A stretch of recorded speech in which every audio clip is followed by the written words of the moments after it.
Teddy Tumang with regards to the contempt order that was issued just this afternoon, Mr. Chairman.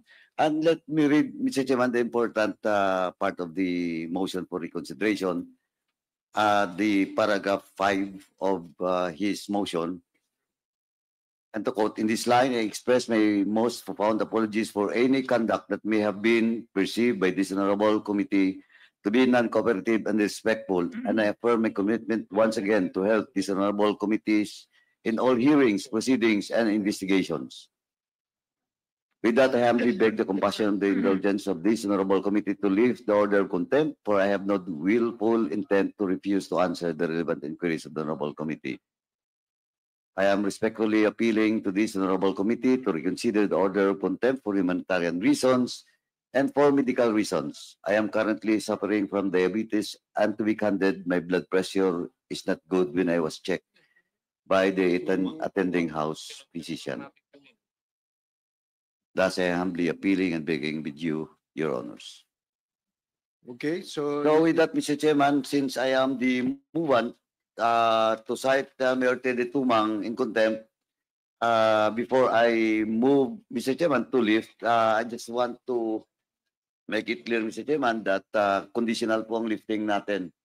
My motion will be conditional that in the next hearing, Mr. Tumang should be present, and at the same time, he will truthfully answer all the questions that will be raised by the members of this committee. With that, Mr. Chairman, I move to lift the order of contempt for Mr. Teddy Tumang on the basis that I have manifested a while ago, Mr. Chairman. So move, Mr. Chairman. well, I know that the movement has a compassionate heart, as well as the majority members of this committee. Therefore, there is now a motion to lift the contempt order issued to Mayor Tumang. Second. And Second. duly seconded. Any objections? Hearing none, the motion is carried. Mr. Chair, Comsec. Mark Taguba will start staying here in Congress tonight. We still have to communicate with the Bucor. So as soon as the communication is received by the Bucor, and Comsec will make sure that the Bucor will comply. Yes, sir. As with we the order? speak, we are sending it to the Bucor. Okay, that's through good. email. So if the order, if the request is granted by the Bucor, then maybe he can stay already at our detention facility tonight. So any other matters? Yes, This will be the last item in the topic for today's hearing, Mr. Chairman. And Mr. Chairman, may we ask, since they were invited, may we ask all those resource persons to please take a seat, as mentioned. Former Police Lieutenant Colonel Hipana, Police Lieutenant Colonel Lamsis, Police Lieutenant Colonel Kandag, Police Lieutenant Colonel Gumbok, former Police Major Vicente Vicente, former Police Major Rio Maymay, former Police Major Kenneth Militar, Police Colonel, former Police Colonel Ipil Dinyas, and Attorney Jerome Masoga of Napolcom 6, and Mr. Napoleon Arostoki of Napoleon 6. And Mr. Chairman, may I ask the COMSEC for all those resource persons that was mentioned to take their oath. Kindly take a seat. Mr. Chairman, habang wala pa yung COMSEC, I will just, okay. Please proceed, COMSEC.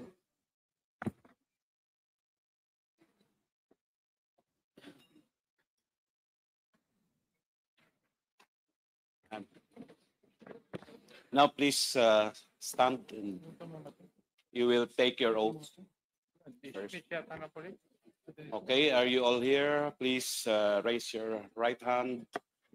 Do you swear to tell the truth, the whole truth, and nothing but the truth, so God may help you? The answer is yes, sir. From them, the oath has been administered. Thank you. Thank you. Thank you, Mr. Chairman. Mr. Chairman, anyway, the issue about why we invited Napolcom, Region 6, and of course the Napolcom now. Sorry for waiting since early morning. Nandito na po kayo, sir. And all of these former police officers was assigned in Region 6. And this invitation, Mr. Chairman, emanates from the discussion during the Public Order and Safety hearing last week, and this matter was referred to the Committee on Quadcom. Now, Mr. Chairman, let me just give a brief background about this. Mr. Chairman, during the time when the former president assumed office, that was August of 2016, in public, he announced all those police officers that was allegedly involved in the drug trade in the whole country.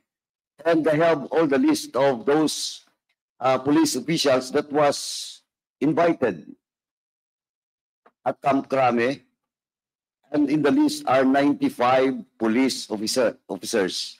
And out of the 95 police officers, Mr. Chairman, 19 police officials from Region 6.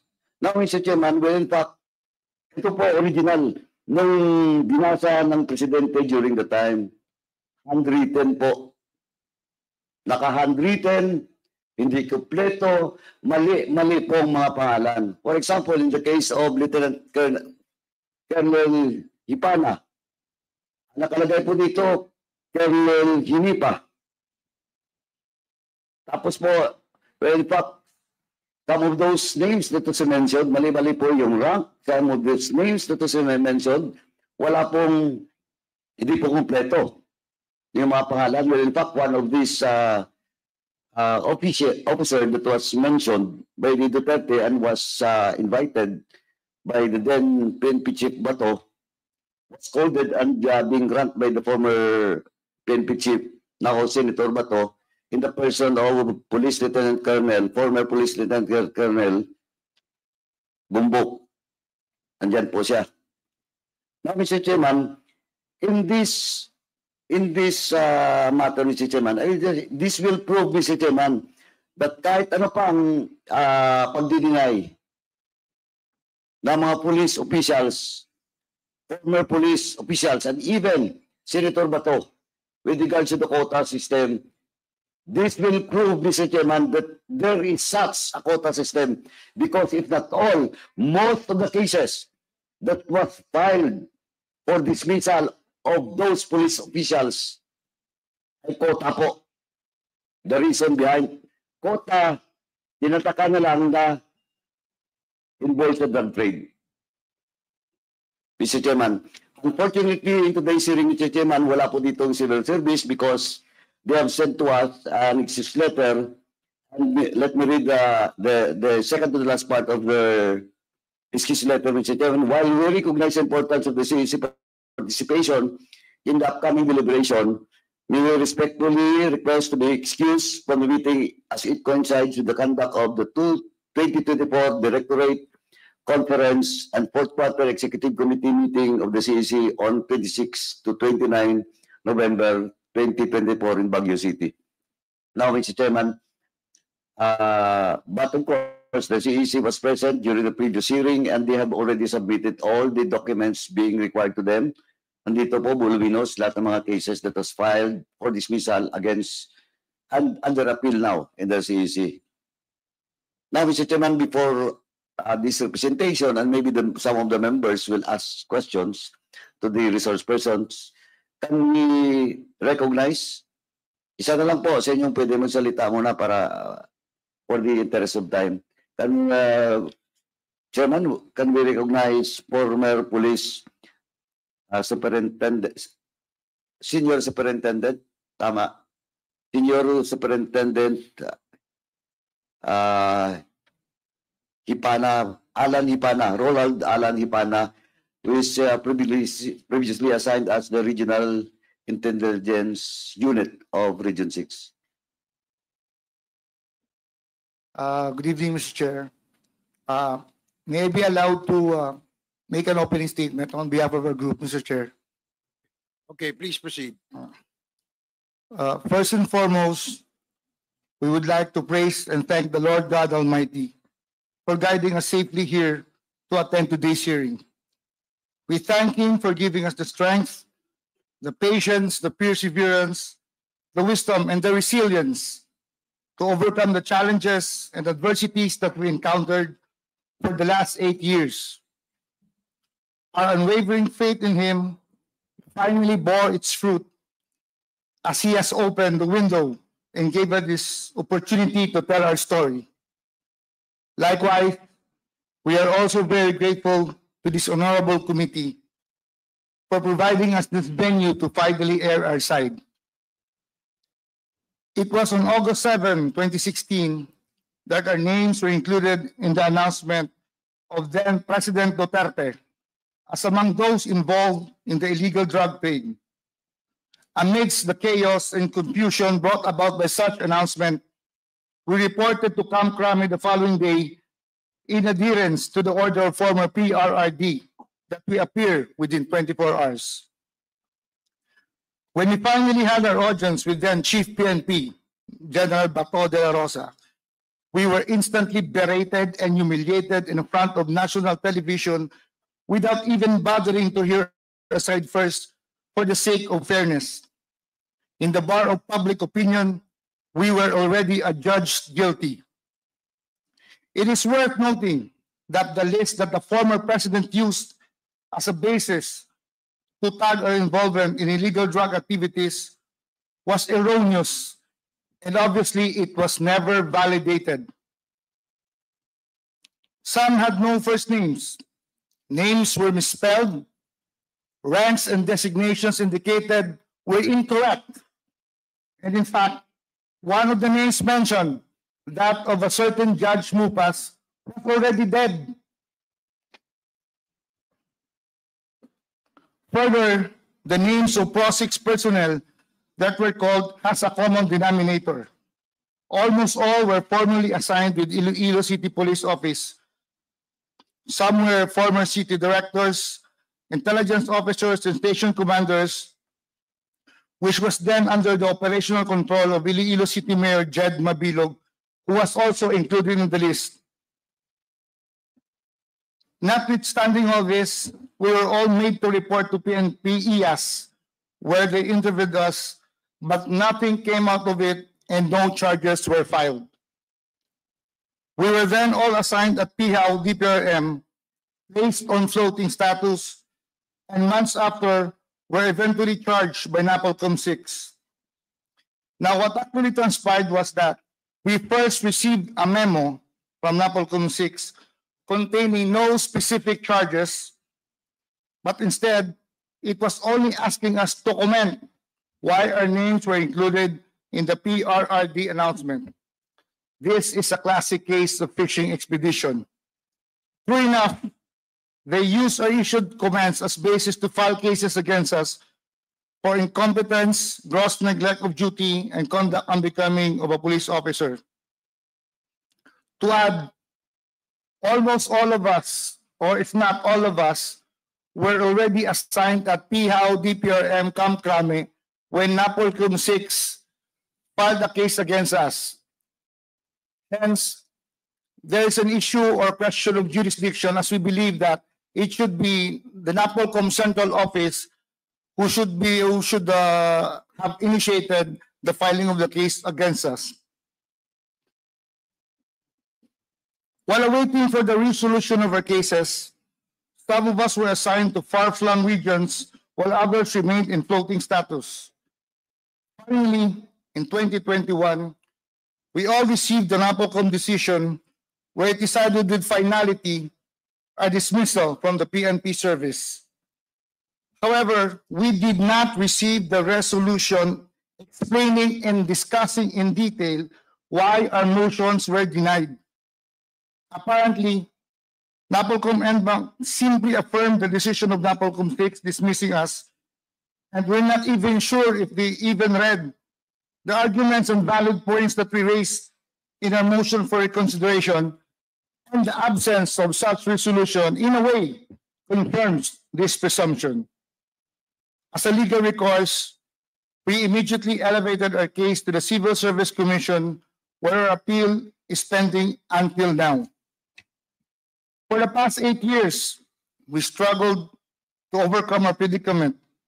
We were financially, mentally, and emotionally challenged. Needless to say, our morale was also affected. We were publicly persecuted as our names were repeatedly mentioned in print and broadcast media. We had to bear the stigma of being labeled as drug protectors. And in fact, a video of us being shouted at by the former chief PNP can still be accessed in social media, a grim reminder of the injustice that was done to us. The burden of explaining to everyone who cared to ask about our situation was tiring and stressful. This burden also took a toll on our respective families. There were instances of bullying experienced by our children, and the feeling of anxiety and concern over our safety always haunts our family. But what bothered us most is that when we were finally dismissed, the nominal complainant of NAPOLCOM 6 who penned the decision of our dismissal apologized to each one of us in different occasions. According to him, they really have no basis to dismiss us, but that their hands are tied as they are only following the instructions from higher ups. Now, the question that begs to be answered is, who are these higher ups? To say that this apology and revelation astounded us is an understatement. We are a government of laws and not of men. The rule of law is a system of laws, institutions and norms that laws, not people, rule. Damage has been done. Our reputation and credibility were tainted. Our careers and families were affected. Opportunities such as our promotions were lost. We can't turn back lost time. It is gone forever. But we must continue to move on because we believe that the quest for justice knows no time limits and has no expiration. It will always be there for the taking. You just have to fight for it. We seek justice not only for ourselves and our families, but to our beloved Iloilo City as well, which was unfairly labeled as the most tribalized city in the Philippines. This is definitely not true, and the records will bear us out. This is also an appeal for justice for our companions who are placed in the watch list and killed. Kausap mo lang sa krami sa weekdays, patay na pag-uwi sa weekends. We hope that those responsible for this injustice, including those people who knew that it was wrong, but still covered it up by their silence and inaction, would be held accountable. On hindsight, we now realize that we were never actually charged or were denied due process, as our inclusion in the watch list seems to be their only basis of our dismissal. A Jewish victim of the Holocaust once said, "What is done cannot be undone, but one can prevent it from happening again."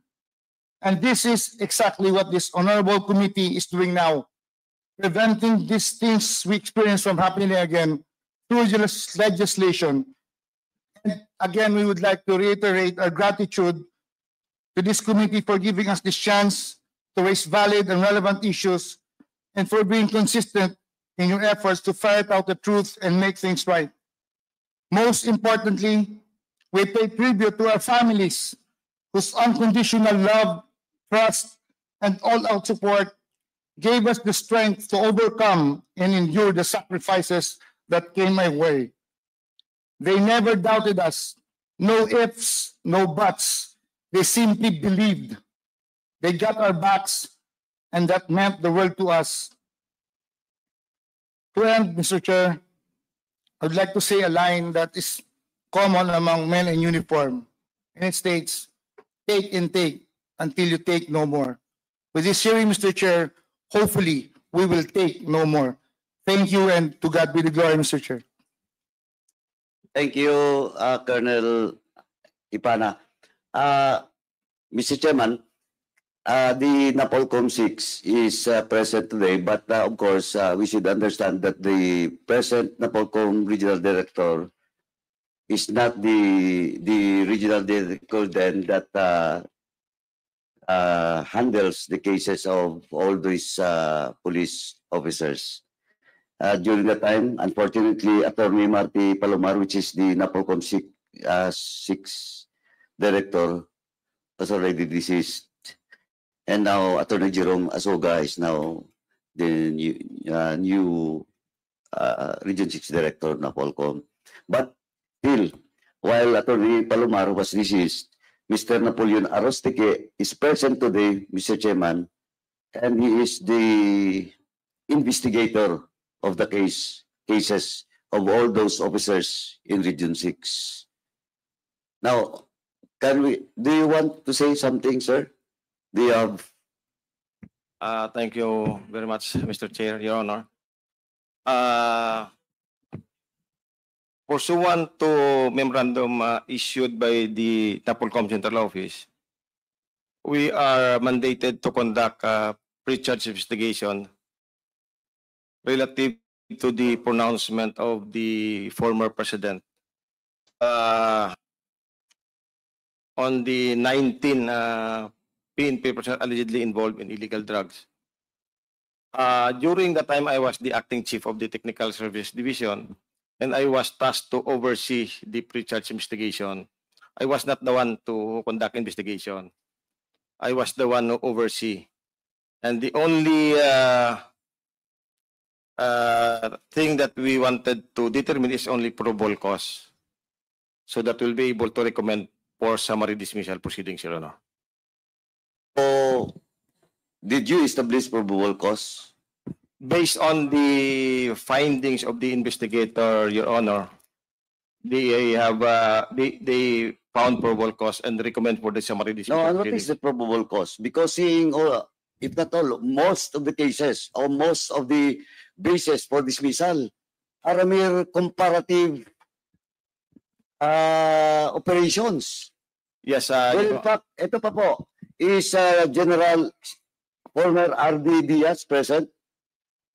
RD, please. Have a seat.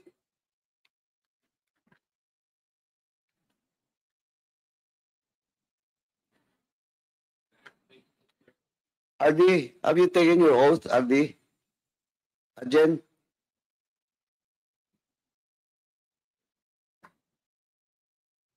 Have you taken your oath? Yes, Mr. Chair, Your Honor. Thank you. Is Police Superintendent Retired Floro present also? Please, Colonel, please occupy the seat.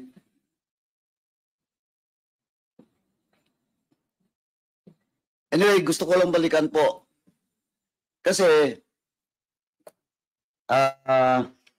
Mr. Arostique, when the Civil Service Commission submitted to this committee and to this representation all the cases that you have recommended for dismissal, almost the same yung reason. Well, in fact, hindi ko nga makita. Lahat doon comparative lang. Comparative. What I mean comparative? Formerly, for example, a certain police official, specifically Major Maymay, who is assigned in, I think, in Banate. Tama po ba? Tama? Police Chief Inspector Major Vicente po, sir. Oh, Major Vicente.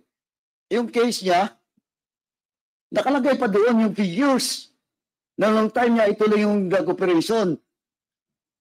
Pag-assume ni President Duterte, ganito na karaming operation in that town.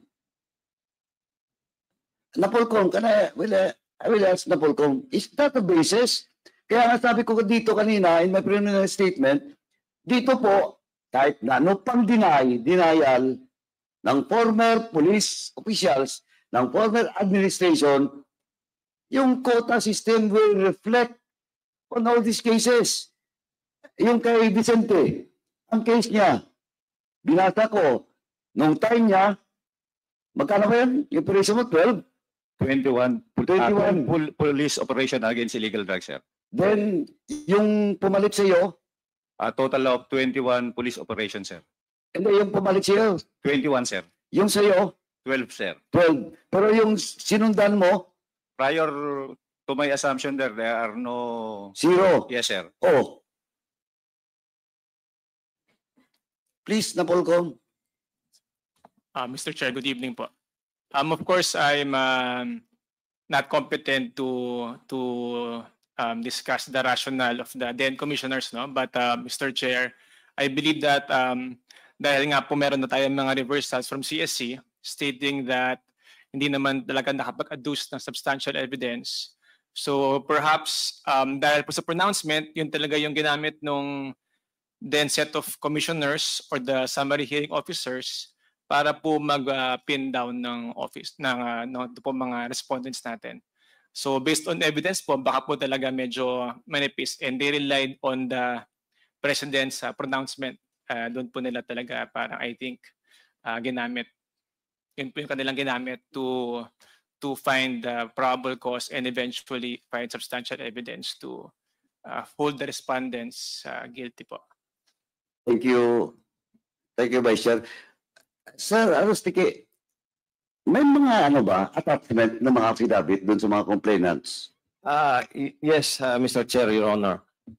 During the pronouncement of the former president, talagang inadmit namin na medyo hirap kami because basis lang ng pronouncement ng presidente. But we endeavor to ask reports from the PNP mismo, ICPO and PRO6. And then from there, we establish probable cause. It's kasi nag-undergo ito sir ng from probable cause nag-recommend for summary dismissal proceeding and then nag-recommendatory lang dito sa kami. Yes, sir, I know. But ang question is, my question is, mayroong affidavits ba kayo na nakuha? Wala sir. Wala. Yes sir. Eh, supposedly ganun, di ba? Based on official report lang. So, Gerald Diaz,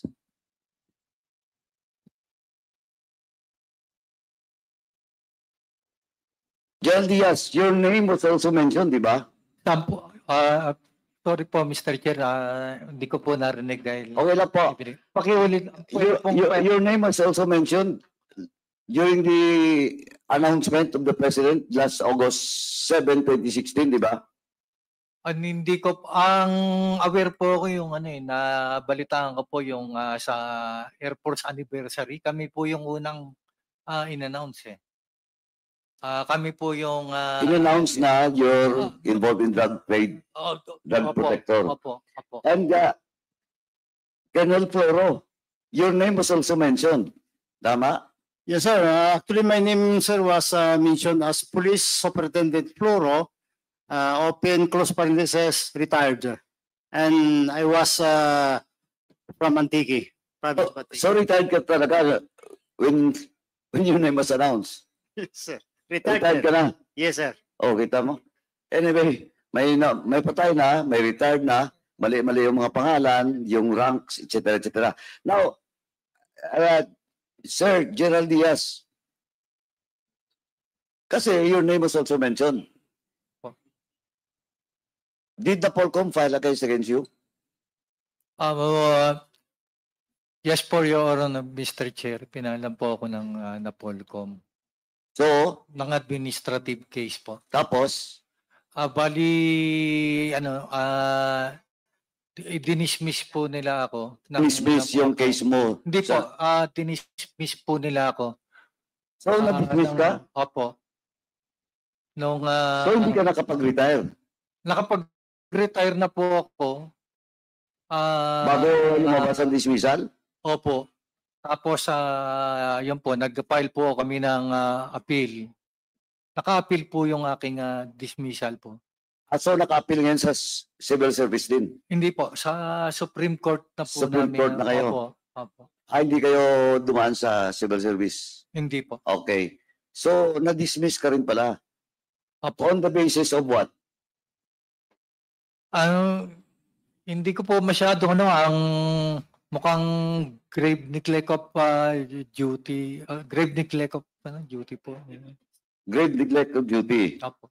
O di dismissal talaga yon. Pero ang question, anong basis nila to charge you against grave neglect of duty? Mr. Chair, Your Honor, kung sa layman's ang pagkakaintindi ko po do sa grave neglect of duty, yung nagpabaya po ako sa trabaho, wala po akong ginawa at hindi ko po dapat ginawa. Meron po akong dapat gawin na hindi ko ginawa. Yun po yung kanilang ginamit po na basihan na on record po mapapatunayan na hindi po totoo po lahat. Kasama ko po rito lahat itong mga That's correct. tawag Correct, Grade Jen. 6. Because when in fact, yung tatak na Siyabulay City, ang Iloilo, hindi po totoo yun. Kasi on record po, kahit dun sa PDEA, malinaw record. Prior to the assumption of Duterte, magandang record sa Iloilo. Of course, nandun si Udikta. But ang sinasabi po ng mga operations, lahat-lahat po, pati record sa Iloilo, is not true. Kaya nga po, ang medyo nagdududa lang po talaga ako kasi out of the 95, 19 police officials in Iloilo. And we know Iloilo City. Kung ikabit mo sa politika, yellow country yun, and that includes my province, Negros Occidental. Ang nanalo doon ng eleksyon, siyempre si Leni Robredo. Tama. And you were then the regional director at the time. Yes po, Your Honor, Mr. Chair. Nanalo po nung 2016 po sa presidential Secretary Marroas. Marroas, tama. Marroas and then the Vice President, si Leni Robredo Vice President. as Vice President, di ba? Opo, Your Honor. Anyway, nanalo din doon.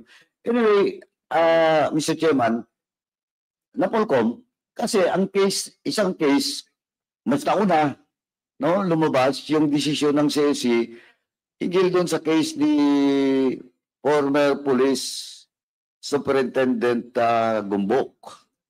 The decision was already But we are already in receipt of the decision. So siguro po yung PNP should already process the implementation of that order po. 2 months na. Anyway, is there any high-ranking police official na nandito pa? Chairman, nawala na yung mga police natin. Sino ba?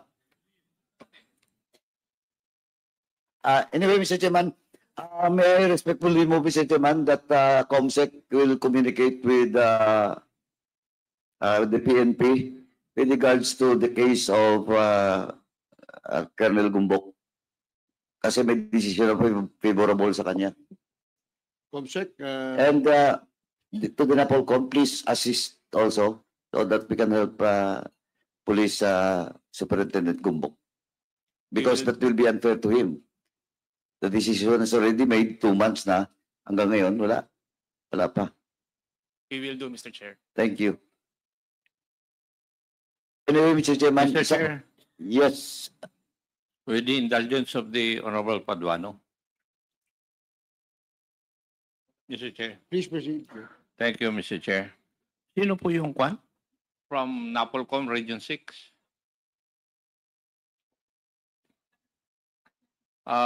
Dalawa yung taas ng kamay. Pero wala yung investigador. Ako, Your Honor, Mr. Chair, yung nag-oversee ng pre-charge investigators in my capacity as the acting chief of the Technical Service Division during the time, Your Honor. Thank you. Now, ano po yung kinarge nyo dun sa mga pulis? Your Honor, if I remember it correctly, iba-iba, Your Honor. Merong incompetence, merong grave neglect of duty, depende sa counter nila. Alam naman po Kapag- natin na karamihan doon sa kaso, laban sa polis, may reklamo. Tama? O may nagre-reklamo? Yes, Your Honor. Meron mo bang private complainant dito? In this particular, Your Honor, in that particular case, Your Honor, wala, pero we conducted a motu proprio investigation, Your Honor. What is the basic reason why you conducted a motu proprio investigation when there was no private complainant? Yes, Your Honor. Was there an official report from Camp Crame? Based on the pronouncement of the former president, Your Honor. Bakit taga-Camp Crame ba si President? Yes, Your Honor. Yung statement, Judge, on August 7 sa Camp Panacan, Davao City, Ano po yung Alleging- statement which became the basis of you to conduct an investigation against this police officer? yung after the former president pronounced that several police were allegedly involved in illegal drugs, noong August 18, nag-issue ng memorandum yung NAPOLCOM Central Office for the NAPOLCOM Region 6 to conduct pre-charge investigation relative to the PNP personnel na pinonounce ni former president na na-assign sa Region 6, Your Honor. Kasi yun ang tanong ko na isa.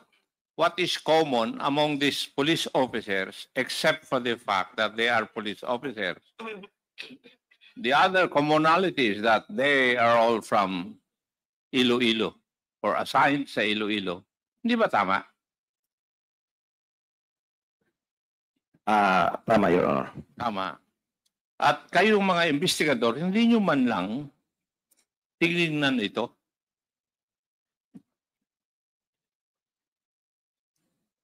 Kasama rin sa tiningnan namin, Your Honor. What are you trying to tell me na meron talaga kayong na-establish na probable cause that maybe they were negligent in the performance of their duties? Shall we say they have committed mal and misfeasances? Nung nag-submit ang pre-charge investigator, Your Honor, Pakisagot niyo po muna ako. When do you conduct a pre-charge investigation? What is the basis? the basis as a general rule, Your Honor, if there is a private complainant, Wala nga private complainant Sige. in this particular instance, Your Honor, we conducted motu proprio. Now, when do you conduct motu proprio investigations? If there is an allegation, Your Honor, for a alleged irregularity And or where would that allegation come from? in this particular instance, Your Honor, it came from the former president, Your Honor. Just because i-announce yung pangalan nila na nandun po sa listahan. Yes, Your Honor, and based on the memo issued by the NAPOLCOM Central Office, Your Honor. And therefore, you are suggesting to this committee that the complainant was the former president of the Republic of the Philippines. Kasi sabi mo, nanggaling doon sa statement niya. Ang complainant in this particular instance, Your Honor, is the NAPOLCOM R6 as the nominal complainant, Your Honor. I agree that there's a nominal complainant, but the basis of your conducting motu proprio is the statement of the president as you have stated in Davao. Yes, Your Honor. Oh, sino ngayon ang complainant? Di yung presidente. Kasi siya nagbigay ng statement na sila nandun sa listahan. Are you a lawyer? No. Hindi ba? Sabi mo sa akin.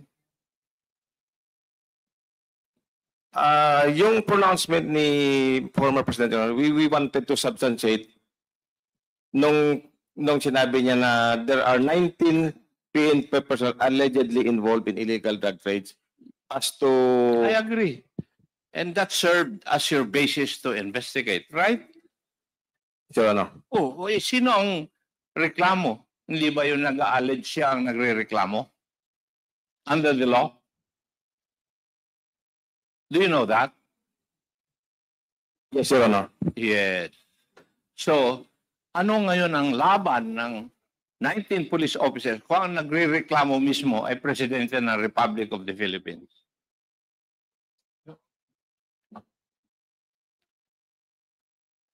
Anong pag-asa nila? Matanong ko nga, Napolcom. Wala, di ba? Sir Arastiki, please answer the query of Chairman Akop. Yes, Your Honor, in that particular Yes. instance, medyo Pero personally, naniniwala ka ba that they were justly, shall we say, investigated and meted the penalty?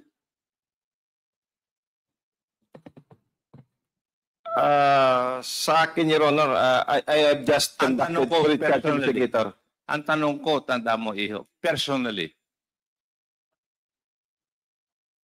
Medyo mahirap, Your Honor, sagutin because pre-charge investigator lang kami, nag-conduct ng ang tinatanong ko determined nga, probable cause. ano po yung personal na paniniwala po ninyo? Based Wala on po ba kayong personal na paniniwala? sa personal na paniniwala ko, Your Honor, na-establish yung probable cause. Pero kung may kasalanan siya administratively, siguro, Your Honor, ang iba sa kanila wala siguro, Your Honor.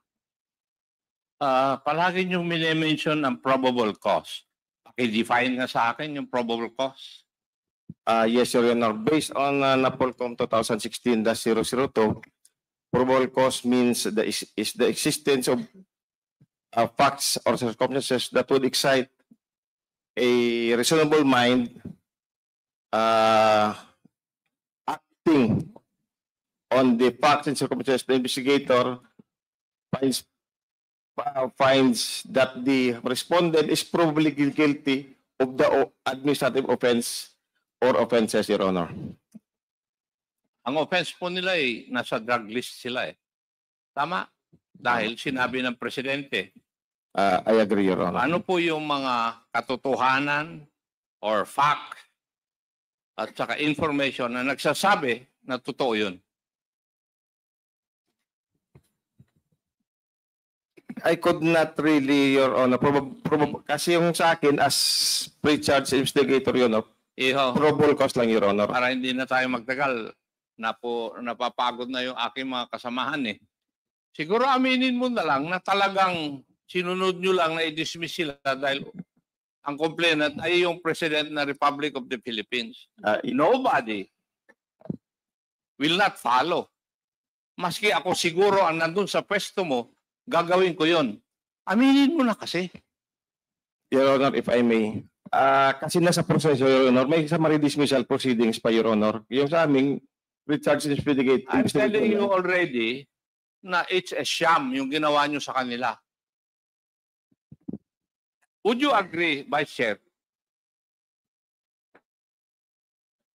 Mr. Chair, it would be difficult to answer as I have no personal knowledge on the cases, but I would agree that there would be certainly a bias against the officers. Simply because, of the naming them in the list. yes. Chair. Ayaw nyo lang kasing aminin eh.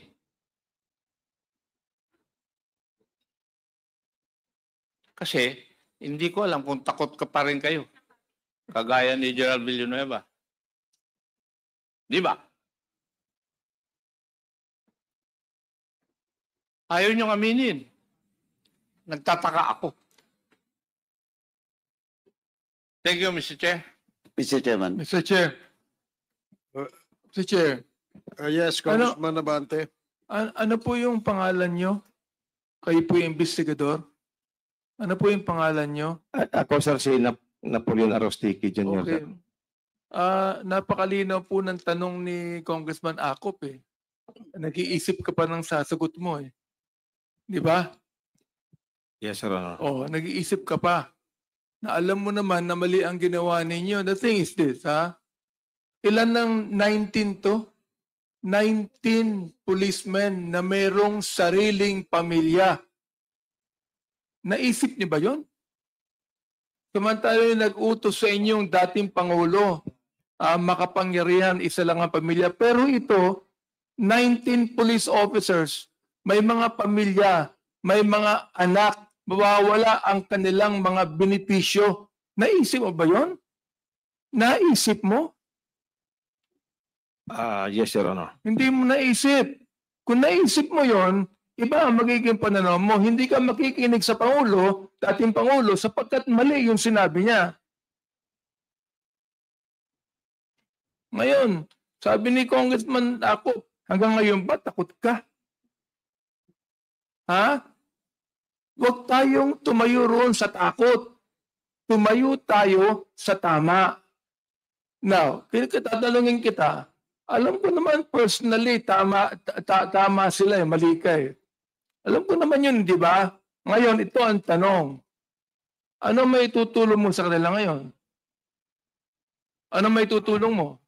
Just like what our Vice Chair have mentioned, we will help them, Your Honor. How can you help them now? If they will file the motion for recon or any appeal, then we will Superintendent, magpapile daw kayo ng motion for recon. Ano ba to? Hindi na pwede. Kaya nga sinabi niya, hindi na pwede. So, ang tanong ko, how can you help them now? Yan, nawala na ang kanilang benefit. Nawala na. Alright. Wala na yung kinabukasan nila. Mr. Chair. Thank you. Mr. Chair, can I proceed? Yeah, it looks like your battery is still full. Yeah, you're recognized, Congressman. Tapusin mo na to. Okay. General Diaz is raising. Please proceed. Karamihan po kami na-dismiss sa grave neglect of duty. Pero I just want to mention this po, yung resulta ng ginawa po namin. Kampanya po, yung amin pong naging trabaho doon sa Region 6. Kami po nadirito lahat. Ako sa drug accomplishment po, nung pong our tour of duty noong 2016, meron po kami na-receive na certificate of appreciation galing po sa former Director General ng PIDEA, si Undersecretary Arturo G. Cacdac Jr. If I may read, sir, po yung laman, maiksi lang po. Certificate of appreciation is presented to Police Regional Office 6 for launching a very aggressive anti-drug campaign which resulted to a 52% increase in positive police operations conducted, a 54% increase in drug personalities arrested, a 190% increase in the volume of dangerous drugs seized, and the clearing of 181 drug-affected barangays in Western Visayas, given this 15th day of June 2016 at the Casa Real de Iloilo City, in the presence of the former governor, mayor, and us. Thank you, General Diaz. Sir, can I add one more po? Ito po, maiksi na lang po, Mr. Chair, Your Honor. I was relieved July 2016. On August, it is our 115 police service anniversary. It is very significant po kasi, sir, dahil dito po minimeasure yung accomplishment po ng lahat po ng 18 regions. And the accomplishments of all the regions is being validated by Kamkrami officials. During the 115 police service anniversary, it is only Police Regional 6 nakasama po kami dun, as finalist doon po sa mga 5 major awards out of the 18 regions po ito. One is the best police regional office. So out of the 18 regions, 3 po yung naging finalist, isa po kami doon. Yung isa po best police provincial office, Iloilo PPO. Best City Police Office, Iloilo City. Best Component City Police Station, Pasig City, and Best Municipal Police Station, Dumangas MPS. Ano po ang ibig sabihin nito? Yung pong Police Regional Office 6 lang po ang may recommendation out of ito pong mga major awards po nito. Kami lang po may pinakamarami. Kami po, 5 po ang amin dito. Although hindi po kami, obviously, hindi po kami nanalo at that time. Pero out of the 18 finalists po kami, it was awarded doon po sa Camp Crame by then the former president. Ilan po, thank you po Mr. Chair, Your Honor. Thank you, Gerald Diaz. Now, what is glaring dito? Alam mo, of course, the Vice Chair ngayon na po kung bagong ano lang. Alam mo what is glaring in this? Because the memorandum circular with regards to all those mentioned police officials that should be investigated during the August 7, 2016 statement with our former president was addressed to all Napolcom Regional Office. But it is only Region 6. Alam mo ba yun? Yes, Your Honor. Di ba Region 6 lang? Tuloy-tuloy yung mga memorandums na pinalaga sa inyo to pressure you. Now, I will ask you, last time, are you pressured during the time? Yes, Your Honor. Also pressure ka. Di ba? Kasi presidente, tama si Chairman ako. But, sabi ko nga, itong mga police officers sa Region 6, 19 of them, including General Diaz, are officers at our own assignment at the right wrong time. Naging collateral lang ito sa politika. Kahit hindi na nila aminin, yun po. Kasi mismo ang memorandum ng Napolcom addressed to all regional offices ng Napolcom, kayo lang po, Region 6 lang. Tuloy-tuloy po yung mga memo. To follow up. And I check from the CIC, yung mga bases for dismissal, almost the same. Na incompetent lang, may grave misconduct, but the basis is all about the numbers of operations. Quota po. Di ba? Quota. Kahit, sabi ko nga kanina, kahit hindi nila aminin, ilang beses nila tinanong dito na may quota wala, now it is given because of the cases that is filed in those police officials. Yung beses yung quota. Yun po malinaw.